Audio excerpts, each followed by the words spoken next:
Allah juga menentukan kita sebagai umatnya juga tidak main-main. Kemudian sekarang ini fitnah datang bertubi-tubi, tidak main-main juga. Ketika Habib Abdullah bin Muhsin Al-Attas ditanya pada waktu muncul Wahabi, ini gimana Beb? Ini Wahabi nih muncul ini semuanya dibunuh. Dia hikamun anzalahallahu 'alan nas. Ini banyak hikmahnya yang diturunkan oleh Allah kepada manusia. Mengapa? Likai yatawassatu wa ya'tadilu ba'da an kanu malu. Agar mereka ini kembali ke jalan yang moderat, jalan yang netral. Setelah sebelumnya mereka ini agak miring. Nah, ajaran Ahlus Sunnah wal Jamaah yang disebarkan kepada bangsa Indonesia ya di mana-mana, dari sejak Wali Songo kemudian para habaib habis itu, ini kan memang ajaran yang moderat. Kata Sayyidina Ali bin Abi Thalib karramallahu wajah, kata beliau, khairun nas annamatul awsat. Sebaik-baik golongan adalah kelompok moderat. Mengapa kelompok moderat golongan paling baik? Yalhaqu bihim at-tali. Orang yang terlambat biar menyusul pada mereka.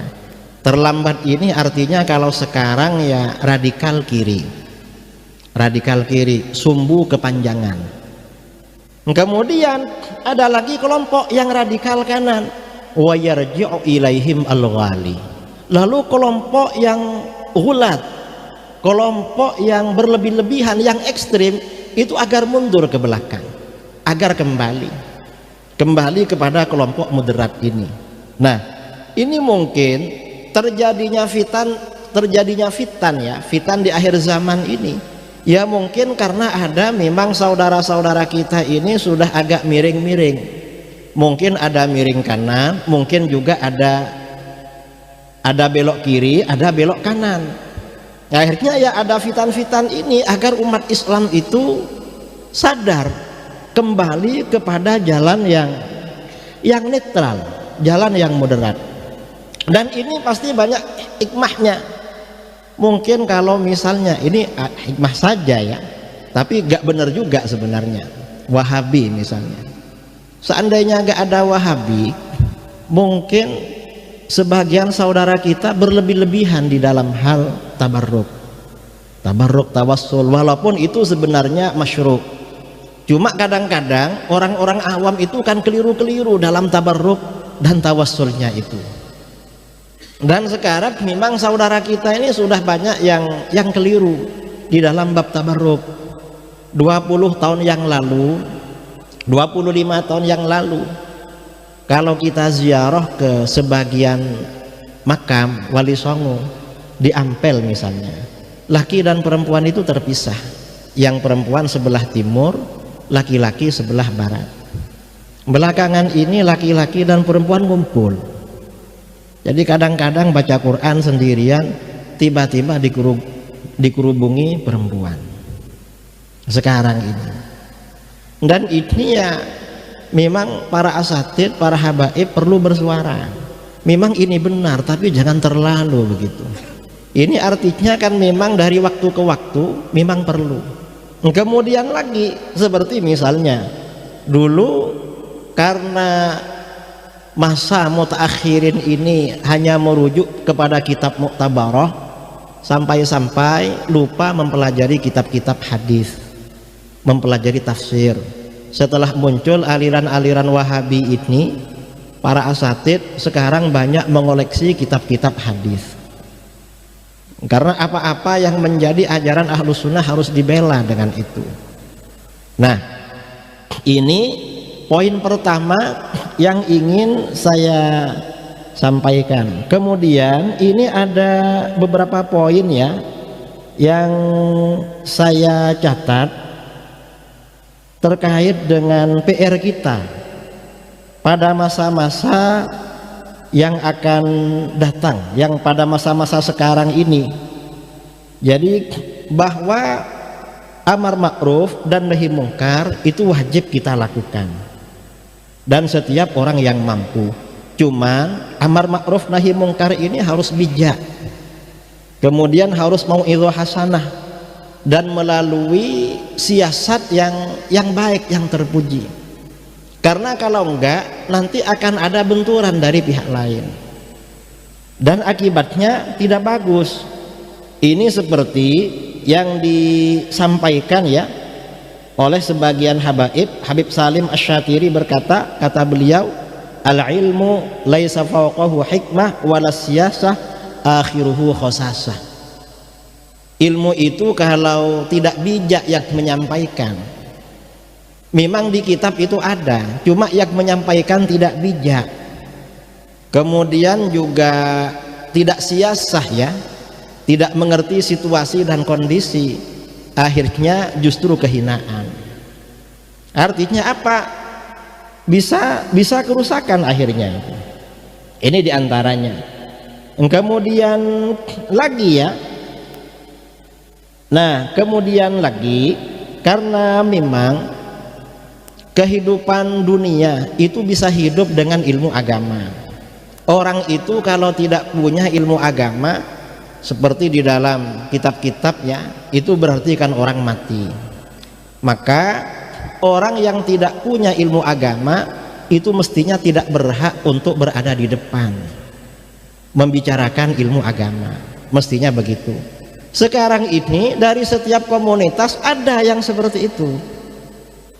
Diperhatikan nggak punya ilmu memang, tapi ngomong ya, bicara apa saja dan diundang di mana-mana. Kadang-kadang viral itu. Ini gimana mengatasi seperti ini? Mestinya orang ini masih belajar, bukan ceramah atau bukan majelis atau apalah, atau bikin konten. Kemudian juga yang perlu diketahui, situasi sekarang ini sudah berubah, gak sama dengan dulu. Karakter masyarakat juga berubah. Kemudian juga berbagai perubahan ini memang melanda semua golongan, yang NU, yang Muhammadiyah, yang apa-apalah berubah. Dan perubahan yang paling luar biasa ya, perubahan yang paling parah ini banyaknya ulama-ulama kita yang wafat.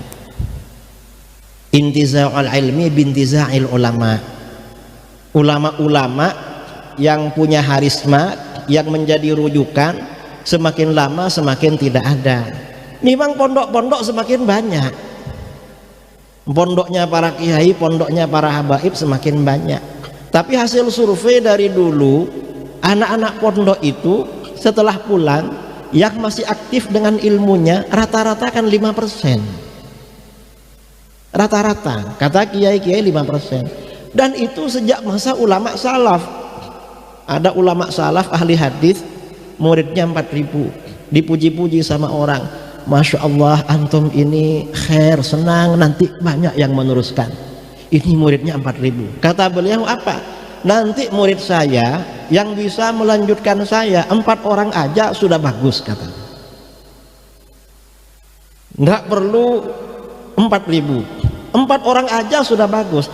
Ternyata memang muridnya yang melanjutkan itu cuma 4 orang, padahal jumlahnya 4.000. Nah, apalagi memang pada masa sekarang menyampaikan ilmu di pondok-pondok di mana-mana tambah susah, karena yaitu tadi perubahan karakter. Saya sering ngobrol-ngobrol sama kiai-kiai di mana-mana, masalah ya masyarakat kita, ya mungkin juga karena kita juga. Dulu kalau ada santri ngaji dipukul sama kiainya, lalu orang tuanya tahu, anaknya dimarahi. Itu dulu. Sekarang ini kalau ada santri ada di pondok nakal, lalu telinganya diselentik ya, telinganya itu, nanti anaknya lapor sama orang tuanya. Kemudian orang tuanya nanti lapor polisi, ustadznya dipenjara 6 bulan. Dan ini ada saudara, ada sekarang. Kadang-kadang ini keluhan dari para kiai-kiai ya, para di mana-mana. Jadi kadang-kadang sudah anaknya itu di pondok itu murah, kadang ustadznya biar tetap mondok juga cari dana untuk anaknya. Ini kadang-kadang orang tuanya ketika mengambil ngajak pulang itu kurang perhatian sama gurunya, kurang hormat. Artinya apa? Ketika bikin pondok sekarang itu yang perlu dididik ternyata bukan cuma anaknya, ternyata orang tuanya juga, atau mungkin ustadznya juga sebenarnya. Ini di mana-mana memang. Jadi ini memang perubahan ya, terjadi perubahan. Kalau dulu memang karena dulu banyak orang-orang alim, majelis-majelis ilmu itu biasanya yang tasaddur, yang menyampaikan, yang baca kitab itu orang-orang alim. Orang-orang alim dan zuhud lah orang-orang dulu itu. Sekarang ini majelis banyak sekali. Ya kita tidak suudzon, karena sebagian dari sahibul majelis itu yang disampaikan tidak sesuai dengan ilmu kadang-kadang. Ya karena itu tadi memang zaman semakin akhir, ilmu ini semakin dikurangi oleh Allah. Dan ini menjadi PR bagi kita, gimana menghadapinya. Kemudian juga ya, kita ini perlu membangun sinergi sesama tokoh-tokoh atau sesama ormas-ormas. Untuk apa? Untuk menjaga umat Islam, untuk mengayomi umat Islam. Makanya pesan baginda Rasulullah SAW, alaikum bil jamaah. Kamu ini harus berjamaah, bareng-bareng, jangan sendirian. Kadang-kadang orang ini karena hebat, karena apa, mau sendiri aja. Dan itu kan tidak bisa kan, memang harus ngajak-ngajak itu. Kemudian juga kita ini, terutama yang ahli ilmu, ini memang harus membentuk badan-badan yang melakukan amar ma'ruf nahi mungkar secara ilmiah. Kalau di NU itu ada lembaga Bahsul Masail, kalau Muhammadiyah ada Tarjeh. Ya mungkin di Robitoh ini ada apalah, karena hal-hal ya, karena banyak hal-hal. Saya ini kan lahir dari keluarga muhibbin, makanya diberi nama Idrus. Saya heran juga dulu, saya ini kok namanya Idrus, padahal ayah saya, kakek saya ke atas. Saya tanya sama saudara-saudara, gak ada yang namanya Idrus. Ternyata dulu ada Habib Idrus sering keliling-keliling sekitar rumah saya, memang dekat dengan keluarga, lahir diberi nama Idrus. Jadi memang lahir dari keluarga muhibbin. Nah, yang ingin saya sampaikan, mungkin karena saya ini lahir dari keluarga muhibbin, kemana-mana sering ditemui habaib memang. Misalnya kemarin bulan Ramadan, waktu di Texas yang menemui saya ini Sayyid Fikri Syahab, waktu di Amerika. Kemudian di New York itu dari Surabaya Reza Al-Habsyi, lalu di Washington DC ada lagi, dan di mana-mana memang. Nah, di mana-mana kalau berjumpa dengan daerah-daerah yang memang banyak habaibnya, sebagian orang-orang ini banyak menyampaikan pada saya hal-hal yang berkaitan dengan kalangan habaib. Dan ini sebagian itu memang perlu dijelaskan. Seperti yang kalau terjadi di NU itu kan namanya Bahsul Masail. Setiap ada persoalan, biasanya ustadz-ustadz, para kiai kan Bahsul Masail. Ini sebenarnya bagaimana?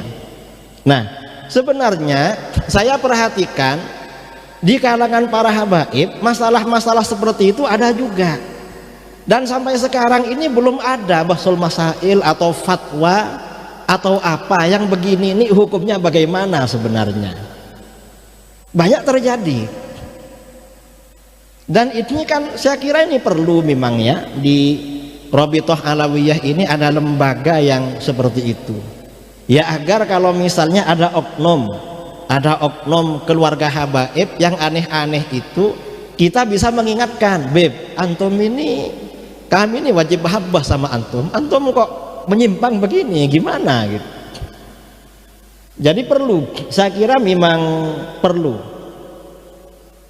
Jadi kalau ada hal-hal, ada orang ya bukan ahli ilmu berbicara agama, dan ini dari berbagai kalangan. Dan kalau di setiap kelompok, misalnya termasuk di kalangan habaib, ada yang memperhatikan isu-isu yang seperti itu, mungkin itu mudah mengatasi yang berkaitan dengan masalah-masalah seperti ini. Nah, ini saya kira ya beberapa hal yang perlu saya sampaikan, masukan-masukan lah, masukan-masukan, karena hal yang seperti ini juga perlu menjadi masukan pada kelompok-kelompok lain. Saya perhatikan ulama-ulama Mesir sendiri sekarang ini juga banyak yang cemas, yang gelisah. Mengapa? Karena termasuk di internal kalangan sufi. Kita ini kan sufi kan. Di internal kalangan sufi ini juga banyak penyimpangan-penyimpangan pada masa sekarang. Baik itu yang dilakukan oleh mursyid atau oleh murid atau siapa. Dan ini saya kira terjadi di semua kalangan, di mana-mana kalau diperhatikan. Jadi ini saya kira ya hal-hal yang perlu saya sampaikan. Karena memang ya, memang juga perlu ya di kalangan para habaib ini perlu disampaikan di dalam sebagian hadis-hadis bahwa ada ahlul bait, di mana Rasulullah SAW tahu kalau orang ini ahlul bait, tapi ketika menghampiri baginda di Al-Kautsar Rasulullah gak mau. Ini perlu disampaikan juga. Karena ada yang seperti itu. Yang seperti ini sebenarnya bagaimana di dalam keterangan hadis-hadis sahih itu. Mengapa? Ya biar inilah fitnah-fitnah yang terjadi seperti pada masa sekarang ini bisa cepat selesai. Tapi ya memang akhir zaman ya selesai, mungkin nanti pindah fitnah lagi. Dan fitnah ini hampir merata di mana-mana di Indonesia. Saya ceramah di mana-mana, ceramah maulid, gak nyinggung-nyinggung nasab, ditanya nasab sama orang. Saya gak mau ceramah nasab karena ini maulid, acaranya baginda Rasulullah SAW. Kita terangkan gimana sebenarnya cara kita beriman kepada Rasulullah. Keagungan Rasulullah itu bagaimana, sifat wajib para nabi bagaimana, menyampaikan itu. Ceramah 1 jam, gak nyinggung-nyinggung masalah lain. Setelah ada tanya jawab, selalu ada saja yang tanya soal nasab, padahal itu daerah pelosok. Saya pikir fitnah nasab ini cuma di Jakarta, karena di Jakarta ini Habib-habib selalu ramai demo, ramai apa begitu ya. Atau misalnya di Pasuruan ya, karena ketuanya Habib Taufik dari Pasuruan, atau di daerah Jawa lah. Ternyata pelosok-pelosok di luar Jawa juga menerima yang fitnah-fitnah seperti ini. Ini gimana? Saya kira memang perlu kebijaksanaan lah dari kita semuanya, terutama para pakar, para alim, untuk mengatasi hal ini. Dan ini ya perlu diatasi seterusnya. Setiap ada persoalan memang perlu ada jawaban secara syar'i. Secara syar'i sebenarnya bagaimana jawabannya. Dan itu para ulama-ulama kita kan sudah menyampaikan di dalam kitab-kitab tafsir, dalam syarah hadis, kitab-kitab fikih, kitab tasawuf, sudah menyampaikan semua, agar masyarakat sekarang ini tahu terhadap persoalan seperti ini. Dan sekarang ini beberapa hal yang harus kita agungkan diganggu semua. Contoh, mengagungkan Rasulullah SAW. Ada aliran-aliran yang ngomong melecehkan. Atau misalnya malaikat ini di dalam aqaid kan termasuk harus diagungkan, ini dilecehkan dan orang diam. Sampai ada orang ngomong, saya ini bisa panggil malaikat Jibril. Memangnya malaikat Jibril Pak Menteri yang bisa dipanggil kayak dulu? Kan enggak kan? Cuma karena syiddatil jahli, pada zaman sekarang sangat bodoh orang sekarang. Orang itu gak peka masalah seperti ini.